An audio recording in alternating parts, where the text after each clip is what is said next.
인천기술사 학원입니다. 138회 토목시공 기술사 2교시죠. 그렇죠. 2교시 기출문제 그리고 강평 해보도록 하겠습니다. 자, 우선은 문제를 보니까 1번 쉽죠, 2번 쉽죠, 3번 쉽죠, 5번 쉽죠, 6번 쉽죠. 뭐 4번 같은 거는 버리고 가도 돼요. 근데 뭐 나 버리기 싫은데요, 나 이거 저기 현장에서 안전관리자 한번 해봤는데요, 하면 돼요. 상관없습니다. 그래서 2교시는 쉬웠다 그냥. 그냥 뭐 좀만 공부를 했다면 쉬웠다. 근데 공부를 안 했다면 어려운 문제가 뭐냐? 2번. 그죠? 3번 어려울 수도 있어요. 그리고 공부를 안 했다면 어려운 것은 뭐 4번 어렵겠죠. 6번 어렵겠죠. 이게 공부를 한 것과 안 한 것의 차이다 라고 생각하시면 될 것 같아요. 자, 우선 좀 보겠습니다. 1번 문제. 강교 상부 걷어의 현장 용접 시 발생하는 용접 결함의 종류와 보수 방법. 이거는요, 이 앞에 거는 읽어볼 필요성이 없어요. 왜 읽어볼 필요성이 없느냐 그랬더니 교량에서 저희가 배우잖아요. 뭘 배워요? 용접을 별도로 배웁니다. 용접에 대해서 배우는 거를 보면은 얘는 이제 그루브 웰딩이에요. 이제 바뀌었죠, 지방서가. 그래서 뭐 어쨌든 그렇고, 결함 형태 분류 구치제 이거 어디서도 나와요? 그 족보, 그 114 족보라고 있어요. 유튜브에. 그 인천기술사학원 유튜브에 114 족보라고 있는데, 여기에 잘 들었다면은 맨날 하루에 한 번씩은 들었겠지. 재수없는 뭐 목소리인데 뭐 어쩌고저쩌고 그러면서 들었겠지. 그 어떠한 분류가 있었는지, 그리고 어떠한 메커니즘에 의해서 파괴가 되는지 교재에 설명이 되어 있고, 이런 것들이 이제 첫 장에 들어가면 되겠죠. 첫 장에 조금 녹여서 들어가시면 되겠고, 이게 물어본 게 뭐에 대해서 물어본 거냐 그랬더니 종류를 물어봤어요. 주죠. 종류를 물어봤으니 답안지에 딱 이것만 쓰면은 안 돼. 무엇을 써야 되느냐라고 했더니 얘는 종류고요. 그래서 1번 오버랩은 뭐다?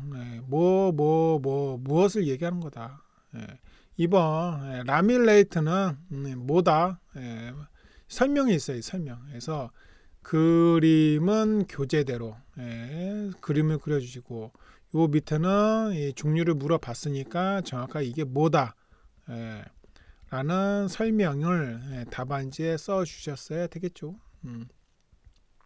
뭐 쉬운 문제잖아요. 이거 그림만 봐도 뭐 때문에 이제 왜 발생하는지 알잖아요. 수업 시간에도 뭐 말씀을 드렸고, 그래서 요거는 뭐 어렵지 않았죠. 자, 보수 방법입니다. 뭐이 보수 방법은 여기 이제 한번 봐볼게요. 원래는 이제 재시공이 답이에요. 항상.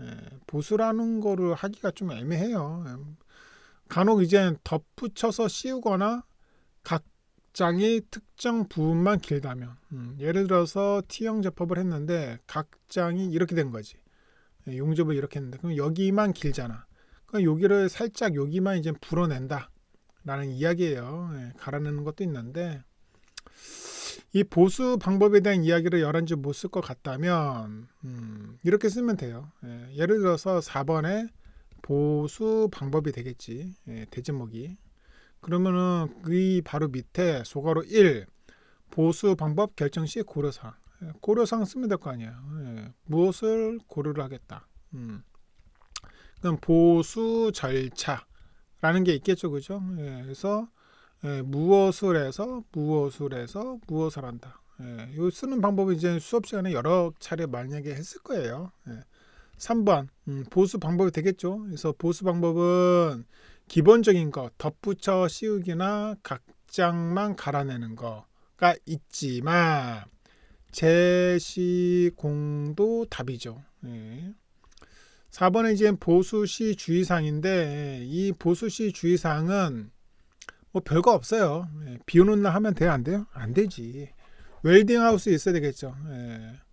웰딩 하우스 있어야지. 이거 바람 불면 어떻게 해. 이거 설치하고 여기 안에서 사람이 잘못된 부분을 여기를 갈아내고 다시 재시공을 해야 되겠죠. 비 맞아도 안 되고 뭐 눈 맞아도 안 되겠죠. 웰딩 하우스가 있어야 돼요. 자격증이 있어야 되겠지, 그죠? 뭐 이런 거죠, 그죠? 등등등. 그래서 여기 뭐 써주시면 될 것 같아요. 그래서 뭐 이런 식으로 써주면 되겠죠. 자, 근데 중요한 것은 종류를 알아채고 보수를 했어. 그러면 마지막에 뭘 써야 돼? 그럼 나는 뭐 검사를 해야 돼. 뭘 써야 되겠죠, 그죠? 그래서 교재에 검사 내용과 수업 시간에 배운 검사 내용이 있어요.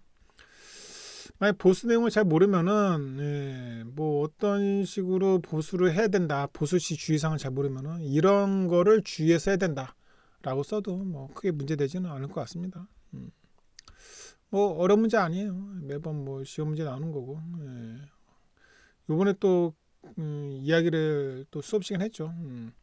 자, 교량 유지관리 시스템 BMS 구축을 위한 요구 조건에 대해서 설명하세요. 요거는요, 이미 134회 시험 문제 출제가 됐어요. 그래서 134회 똑같이 2교시는 그때도 2교시에 교량 관리 시스템 BMS 브릿지 매니지먼트 시스템에 대해서 설명하세요 라고 개념 설명에 대한 이야기가 나왔다 라고 지금 보면 되겠죠.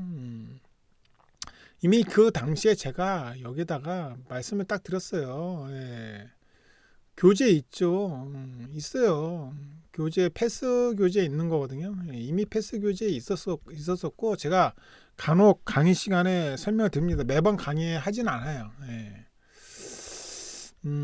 교랑 마지막 부분에 유지관리에 대한 설명을 가끔 해드리겠는데 그때 이제 해드리는 사항입니다. 그래서 유지관리 방법 및 보수 보강 이게 이제 그 BMS 관리 방법이거든요. 그래서 여기 있습니다. 고려사항, 선정 절차, 유지관리 방법, 점검 종류, 절차 방법, 보수는 어떻게 하겠다, 강교는 어떻게 하겠다, 프리플렉스 빔은 어떻게 하겠다, 콘크리트 교량은 어떻게 하겠다, 기타 뭘 해야 되고 현장 책임자는 무엇을 해야 된다 라고 무엇을 어떻게 관리를 해야 된다 라고 이제 다 썼고요.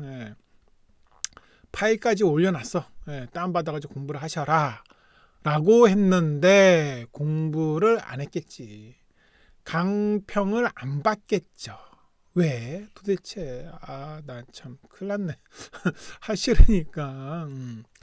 자, 근데 이제 그 요즘에는 그 네이버 AI가 되게 좋아요. 그래서 그 네이버 AI 브리핑에 이제 검색을 해가지고 이게 쭉 한번 내려봤어요. 내려봤는데 꼭 여기에 써야 되는 거를 써야지 답은 아니다.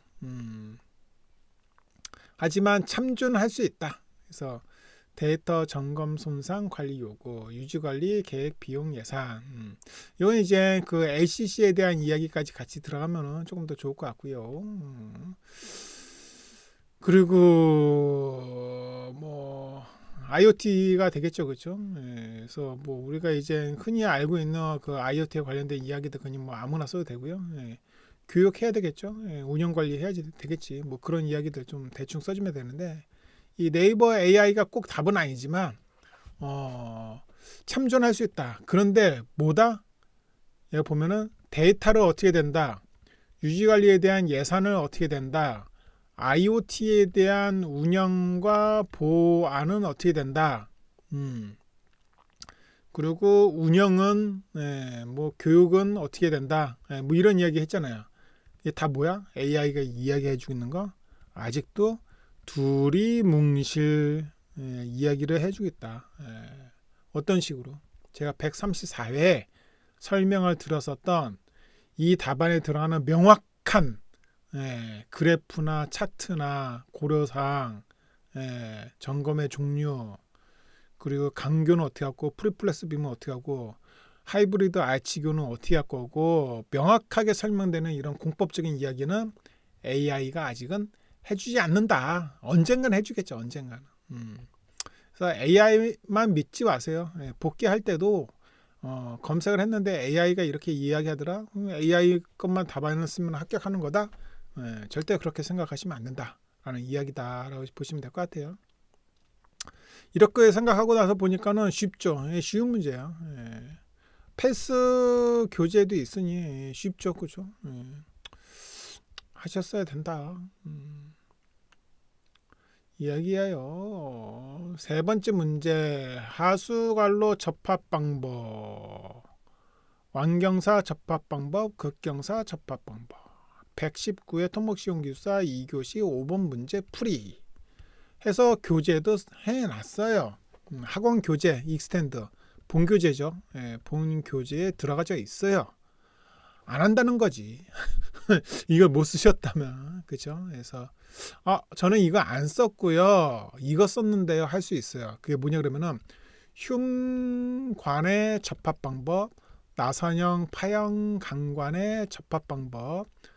그리고 압력관을 하수관로 했을 때 쓸 수 있어요. 그래서 압력관을 쓸 때 KP를 쓰죠. KP의 접합 방법. 이 접합 방법들을 썼는데요. 상관없어. 괜찮아. 분류를 어떻게 하느냐가 이제 차이점이지 크게 문제는 되진 않아요. 그런데 제가 이미 뭐 했어요? 설명을 하고 교재에 수록을 해놓은 건데 안 쓴다면 문제가 조금 있겠지. 공부를 안 한다는 뜻 아니에요.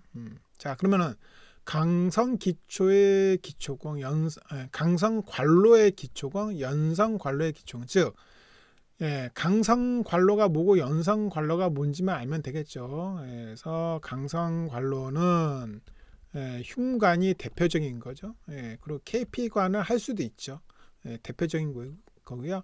연성관은 나선형 파형 관관이나 아니면은 PE관이나 이런 것들이 되겠죠. 그래서 얘네들을 그러면 기초로 어떻게 할 것이냐 그 이야기다라는 겁니다. 그래서 사실 이 기초공은 무엇을 기준으로 해서 답안지를 쓰면은 명확하냐 그랬더니 그 표준 품셈에 나와 있는 사항이 있어요. 기초공에 대해서 어떻게 하라고. 그래서 만약에 시방서를 잘 읽지 않는 공무만 보시는 분들은 표준 품셈을 받겠죠. 그래서 표준 품셈에 나와 있는 대로 쓰시면 되고요. 시방서에도 나와 있어요. 근데 시방서 그 두꺼운 거를 뭐 언제 다 읽겠어. 실제적으로 뭐 일을 하면서 시방서 안 읽으시는 분이 되게 많잖아요. 근데 뭐 어떻게 요 강성관과 연성관의 특성만 이렇게 개념을 이해하고 계시다면 기본적으로 생각했을 때 강성관은 이게 흉관 딱딱한 거잖아. 그러면 양질토사나 모래나 잡석이나 콘크리트, 90도 콘크리트, 180도 콘크리트, 360도 콘크리트처럼 절대로 꺾이지 않도록 해줘야 되겠죠. 연성관은 양질토사, 모래, 잡석, 콘크리트 이렇게 이제 됩니다.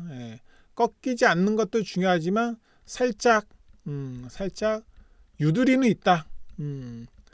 근데 기본적인 기초는 거의 뭐 비슷하다라고 생각하시면 될 것 같아요. 물론 집안이 어떤 집안이냐도 매우 중요합니다. 그리고 대미여기를 무엇으로 할 거냐라도 사실 중요합니다. 그냥 양질토사로 대미할 거다. 아니면은 모래로 할 거다. 뭐 이런 것도 중요할 수 있겠죠. 자, 그러면은 여기서 이제 다른 거는 다 이해가 되는데 뭐가 조금 이해가 안 될 수가 있느냐 했더니 콘크리트 90도 콘크리트 180도 360도 이게 있어요. 그래서 파이프가 있다면 파이프 밑에만 이렇게 이제 들어가는 콘크리트를 그냥 일반 콘크리트 기초로 하는 거고요. 우리 이제 현장에서 버린 콘크리트 치듯이 90도는요. 여기 이제 요 중심을 기준으로 해서 요 90도가 됐을 때 여기까지 차게끔 공구리 하는 거죠. 180도는 여기 180도까지 차게끔 공구리 하는 거고요. 360도는 이렇게 전부 다 뺑 돌아서 공구리 치는 것을 이야기를 해주겠다라고 좀 보시면 될 것 같습니다. 집안에 따라서 양질토사를 할 거냐 모래로 할 거냐 이런 거 이제 결정해 주시면 되겠죠. 집안이 매우 딱딱하다. 원래 딱딱해. 예를 들어서 굴착을 이렇게 했는데 알고 보니까 여기가 이렇게 안반인 거야. 근데 저 레벨을 보니까 레벨이 여기까지 하라는 거죠. 예, 그러면 안반은 어쩔 수 없이 구착을 하겠죠. 근데 딱딱하잖아. 그럼 여기는 콘크리트를 할 필요 있어 없어? 강성관이라고 하더라도 할 필요가 없는 거죠. 그럼 여기는 무엇을 하면 돼? 그냥 모래로 해도 크게 문제는 안 된다. 조금 걱정이 되면 잡석을 하면 되겠죠. 콘크리트까지 갈 필요가 없어. 그래서 답안지는 사실은 집안에 따른 어떤 조건까지도 같이 이야기를 해주시면은 좀 더 좋은 점수는 받을 수 있다라고 생각이 듭니다. 자, 건설공사 안전관리 개념 하고 직접, 간접, 재원인, 분류에 대해서 써라라는 겁니다. 그래서 이제 국토교통부 건설공사 안전관리 수행 지침서를 보면은 개념이 뭐냐? 건설공사 참여자의 안전관리 체계, 역할, 업무 범위를 체계적으로 정립하고 건설 현장 안전관리, 그리고 건설공사 책임 참여자의 안전관리 수준 평가, 스마트 안전관리 보조 지원에 관한 사항을 규정한다. 그래서 건설공사의 품질, 안전 확보에 기여함을 목적으로 둔다라는 게 건설공사 안전관리의 개념이다. 라고 아예 그냥 명시가 되어져 있어요. 그래서 이 내용들이 들어가게끔 쓰고 그러면은 예를 들어서 역할 및 업무 범위 체계적으로 정립을 나눈 현장에서 어떻게 할 것이냐, 안전관리 어떻게 할 것이냐, 수준평가 어떻게 할 것이냐, 안전관리 보조 지원에 관한 사항을 어떻게 규정하고 업무 지원을 할 것이냐라는 것들을 조금 상세하게 풀어서 쓰시면 되는데, 만약에 나는 이거를 잘 모르겠는데 무조건 이 문제를 써야 되겠어 하시는 분들은 내용은 모르는데 무조건 써야 되겠어 라고 생각을 할 수도 있잖아요. 그러면은 그냥 다 무시. 그냥 다 무시하시고요. 요즘에 건설 현장 그 안전관리가 매우 중요하다는 건 알잖아요. 사고 나면 회사에 불이익이 많이 간다는 것도 알고 공사가 제대로 못 한다는 것도 알잖아요. 그죠? 노동부에서 자꾸 나오고 뭐 어디서 또 나오고 뭐 못하겠어 공사 뭐 이러잖아요. 그죠? 그래서 그냥 본인이 생각하는 안전관리 개념을 써도 아무 상관은 없다. 사실은 점수 준다. 왜? 본인이 생각하는 안전관리 개념을 썼더라도 그 안에 내용은 요 내용이 어느 정도는 자기도 모르게 들어갈 거예요. 그래서 그냥 이런 문제는 무엇을 기준으로 자신 있게 찌꺼리듯이 써도 아무런 문제가 없다. 점수 잘 나온다. 라고 생각하셔도 될 것 같습니다. 개념 2에 대한 안전관리 계획서 작성 정도를 조금 더 써주면 좋은데 현장에서는 안전관리 계획서에 대해서 이야기 들어본 거 있죠. 그렇다고 쓰면 되는데 패스 교재에 있는 CSI에 대해서 조금 언급을 해도 상관없을 것 같습니다. 그래서 CSI가 건설공사 안전관리 종합정보망입니다. 그러면 요즘 현장에서 건설공사 안전관리의 개념을 도입해야 되는데 뭐에 의해서? CSI에 의해서 한다라는 이야기가 들어가도 괜찮다. 답안지로서. 근본적 원인 규명 및 재발 방지를 위한 시스템이고요. 원인 규명, 자발적 안전관리, 설계 안전 검토, DFS를 얘기하고 있죠. 재발 방지, 사고 사례 전파, 교육, 안전관리 계획, 효과 증가를 하기 위해서 한다. 그래서 마스터 플랜과 법적 근거 있고요. 기대 효과랑 진행 절차 이렇게 있습니다. 그래서 이거는 제가 또 패스 교재 있고요.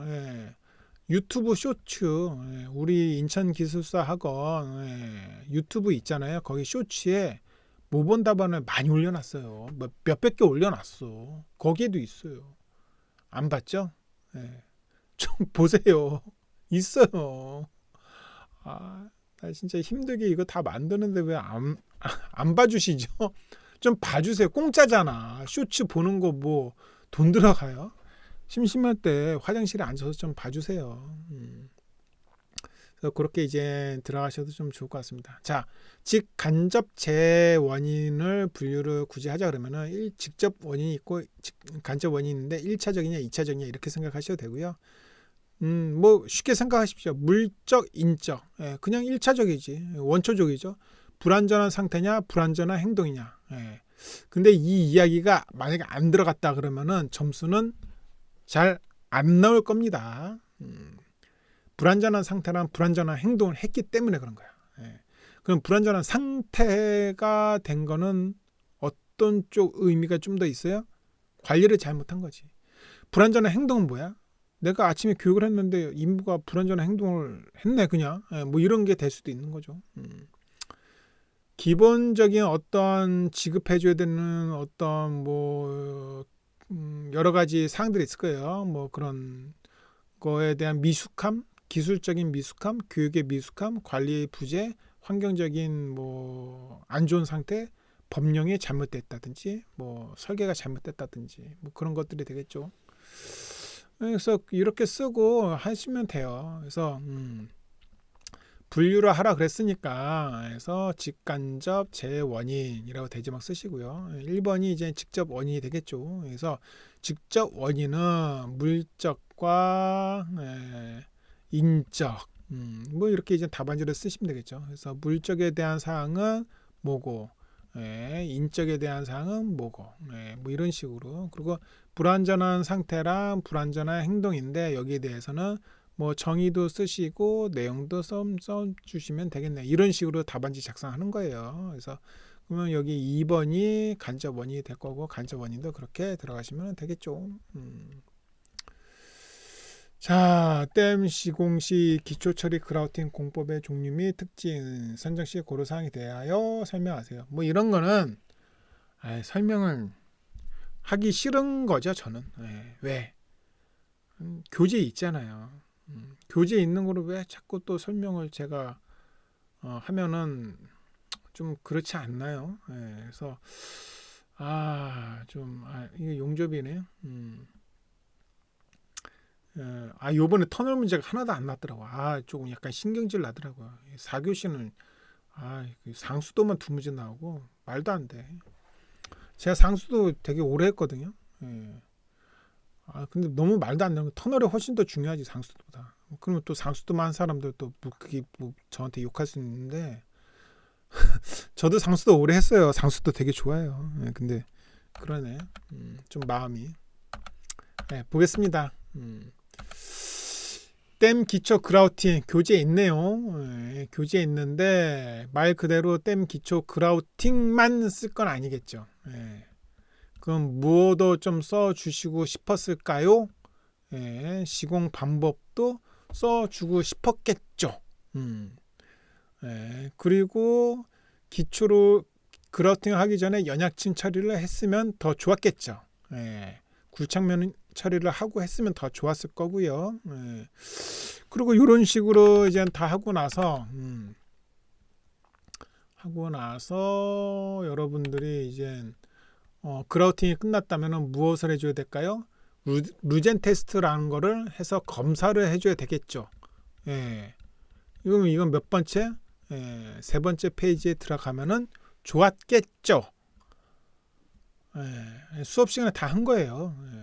근데 이거를 만약에 못 쓰신 분은 없겠죠. 못 썼다 그러면 조금 불안해지는데, 나 인천기술학원 강의 들었는데 공부했는데 2교시 5번 댐 시공시 기초처리 그라우팅 공법의 종류 및 특징 선정식 고려사항에 대해서 못 썼어 라고 이야기하고 다니시면은 인천기술학원 되게 못 가르치는데 이렇게 될 거 아니에요.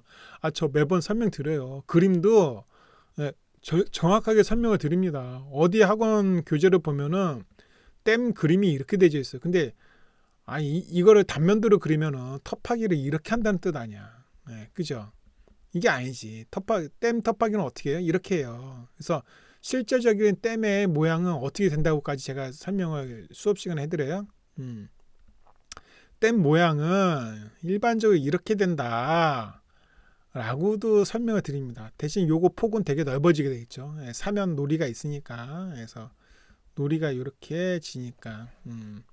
그래서 여기가 이제 림 그라우팅 본드식으로 되는 게 뭐가 있고 또 여기 뭐가 있고 또 이렇게 했으니까 또 여기 뭐가 있고 뭐 다 설명이 됐어요. 그래서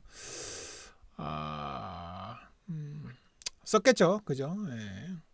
자, 해빙기 옹벽의 붕괴 원인. 요거는 이제 충분히 나올 수 있는 문제 중에 하나입니다. 그래서 해빙기 옹벽이라고 이제 문제가 출제가 됐으니까 흥분하신 분들이 분명히 있어요. 콘크리트 옹벽만 접근하신 분들이 있을 거예요, 분명히. 손 들어보세요. 이건 뭐 자진해서 손 들으셔야 됩니다. 이런 분들은 옹벽의 종류는 뭐가 있죠? 크게 콘크리트 옹벽과 보강토 옹벽이 있어요. 그 해빙기에는 해빙기 나름대로 콘크리트에 어떤 문제점이 있을 수 있을 거고요. 보강토는 보강토 나름대로 보강토 옹벽 나름대로의 해빙기 붕괴 원인이 있을 수 있습니다. 그래서 콘크리트 옹벽과 보강토 옹벽 둘 다 써야 되겠죠. 다만 약간 조금 더 집중해서 써야 되는 부분이 사실 있긴 한데 뭐 여러 가지 있어요. 콘크리트 균열한 곳에 뭐 물이 들어왔어. 근데 얼었다 녹았다 하면서 이제 거기가 이제 뭐 균열이 확정됐어. 그러면 균열이 얼마큼 났는지 알아야 되겠죠. 그리고 이제 배수구멍에 물이 빠져야 되는데 뭐 잘 안 빠졌거나 거기 물이 고였거나 그러면 옹벽 뒤 배면에 옹벽이 있다 그러면은 구멍이 조금해서 여기 이제 물이 차여져 있었는데 겨울에 얼었다 녹았다 하면서 동결융해가 반복되면서 여기에 이제 집안이 안 좋아졌겠죠. 근데 해빙기에 융해 작업을 하니까는 유용력은 떨어질 거고 그리고 흙의 전당 강도가 약해지겠습니다. 그러면 그거에 의해서 어떠한 유동성을 더 가질 수 있겠죠. 조금 더 미는 힘이 더 커질 수도 있을 겁니다. 뭐 여러 가지 등등도 있는데 그런 거를 지금 설명을 드리려고 하는 게 아니라 지금 제가 이제 뭐에 대해서 설명을 드리고자 하냐 그랬더니 이런 경우였어요. 그 옹벽, 콘크리트 옹벽 같은 경우는 콘크리트 옹벽 같은 경우는 전도, 수평활동, 지지력, 지지력도 해빙기 문제 됩니다. 만약에 얼었다 그러면 얼었다 녹았다 그러면 지지력이 저하되겠죠. 근데 그런 게 아니라 마지막에 옹벽을 포함한 사면 활동에 대한 이야기가 있습니다. 그래서 옹벽이 이렇게 있는데 배면에 사면이 이렇게 돼 있는 거예요. 그럼 이게 옹벽을 포함한 사면 활동이 이렇게 되겠죠. 0점이 있고 무게 중심이 있고 모멘트 거리가 있겠죠. 점착력이 있을 거고 기록지가 있을 거고 반지름이 있을 거예요. 그래서 이거 가지고 안전율에 의해 가지고 뭐 이렇게 우리가 안전율 그 안정 조건 공식이 있는데 그 공식 자체가 중요한 게 아니라 이 사면이 그 겨울에 어떻게 되겠어요? 자꾸 어니까는 부풀어 났다 줄어들었다 부풀어 나면은 뭐가 댕굴 떨어지거나 문제가 발생하겠죠. 점점. 그리고 얼었다 녹았다 그러면 여기가 어떻게 돼요? 저항할 수 있는 요 부분들에 대한 흙의 강도가 또 작아지겠죠. 그래서 사면을 포함한 붕괴 형상을 조금 어느 정도 넣어주시면 더 좋고요. 그리고 보강토 옹벽 같은 경우는 이제 다단 보강토 옹벽을 하는 경우가 있어요. 그래서 딱 봐도 이런 집안이 있는데 동결융해가 자주 됐다고 쳐봐. 뭔가 그냥 안 좋겠지. 쉽게 얘기하면 전면판이 자꾸 조금씩 이렇게 벌어질 수도 있겠죠. 여기 이제 물이 있는데 물이 얼었다가 얼면은 9% 팽창하니까 얼었다 녹았다. 얼었다 녹았다 그러면서 요 그리드가 움직일 수도 있겠죠. 그래서 제 위치에 있지 않겠지. 이제 제 위치에 있지 않으면 뭐가 문제가 되느냐 그랬더니 특히 오목부 같은데 그래서 여기는 전면부가 될 거고 여기가 후면부가 돼요. 평면도예요. 그러면은 그리드가 이렇게 배치가 될 거 아니에요. 그럼 그리드 위치가 막 지멋대로 움직이겠지. 딱 잘 맞춰가서 점착력이 갖도록 해놨는데 뭐가 문제가 될 수도 있겠죠. 여러 가지. 그래서 뭐 지금은 뭐 강평을 하는 거라 빙산의 일각에 대한 부분만 제가 살짝 말씀을 드리는 거지만 이런 부분들이 연결이 될 수 있습니다. 그리고 콘크리트 옹벽이 균열이 아까 이 균열에 대한 이야기 했죠. 그래서 거기에 대한 내구 지수랑 환경 지수에 대한 이야기도 할 수 있을 거고요. 그리고 조금 더 멀리 가면은 어떤 이야기도 해줄 수 있느냐라고 봤더니 동절기에 콘크리트를 타설한 거예요. 예. 그래서 예를 들어서 우리가 안중 콘크리트를 타설을 한 거죠. 그럼 여기 이때 이제 제로 분리가 된 거지. 제로 분리. 예, 제로 분리가 되면서 얼었다. 예, 얼었어요. 근데 이게 동절기 기간에 조금 대충 너무 추워서 이번에 너무 추웠잖아요. 얼어 있어가지고 강도를 가지고 있었는데 해빙기 때는 이 얼었던 게 녹을 수 있겠죠. 그러면 재료 분리된 게 재료 분리된 상태에 있었던 그 어설프게 콘크리트가 묶어져 있었던 내부적으로 그 부분이 으스러질 수도 있을 거예요. 뭐 이런 이야기까지 같이 간다 그러면은 야, 넌 그런 것까지도 이야기를 할 수 있어? 넓게 보는 방법을 안 해라고 이제 생각을 할 수도 있을 겁니다. 쓸 말이 너무 많아. 너무 많은데 그 답안지를 제한된 시간 내 66줄에 다 표현하는 게 사실 어렵죠. 근데 가장 큰 중요한 건 뭐다? 콘크리트 옹벽으로만 접근하신 분들 조금 점수가 안 나올 수도 있다. 그리고 사면 활동을 포함한 옹벽의 붕괴 원인이 있죠. 그래서 연결을 하면은 더 좋았을 건데 다단 옹벽, 보강통 옹벽을 조금 더 연결했으면 좋았을 건데 안 했을 수도 있다. 내구 지수랑 환경 지수 균열에 대한 이야기 했으면 참 좋았을 건데 안 했다면 안 한 것들이 많다면 여기 지금 제가 설명드린 몇 가지 사항들 중에 아주 많은 사항 중에 몇 가지를 얘기한 건데 이거가 안 들어갔다면 조금 점수에서 불리할 수는 있다라는 이야기입니다. 대체적으로 2교시는 1교시에 비해서 좀 쉬웠던 부분이 있고요. 이 부분에 대해서는 조금 각성을 하시고 다시 대제목보다는 이 2교시는 대제목보다는 그냥 완복기를 하는 게 되게 좋을 것 같아요. 그리고 저희 그 동영상 강의가 그 에어클래스에서만 판매를 하고 있었는데 이제 네이버 스토어, 스마트 스토어에서도 팔아요. 그래서 그러면 29만 원, 52만 원, 78만 원 쌉니다. 그래서 대한민국에서 가장 싸요. 7가지 묶음해서 52만 원에 팔고 있는데 이런 것도 조금 관심 가지고 보시면 참 좋을 것 같습니다. 그래서 지금 스마트 스토어 들어가시면 이렇게 이제 교재랑 동영상 강의 여러 가지가 있고요. 안내되는 대로 따라서 동영상 수강 안내되는 대로 따라서 하시면은 바로 인증받고 동영상 강의를 보일 수 있게끔 할 수 있습니다. 그래서 이 절차까지 다 설명이 잘 되어져 있어요. 참조하시면 좋을 것 같습니다. 시간은 되는 대로 3교시 강평은 조만간 또 하겠습니다.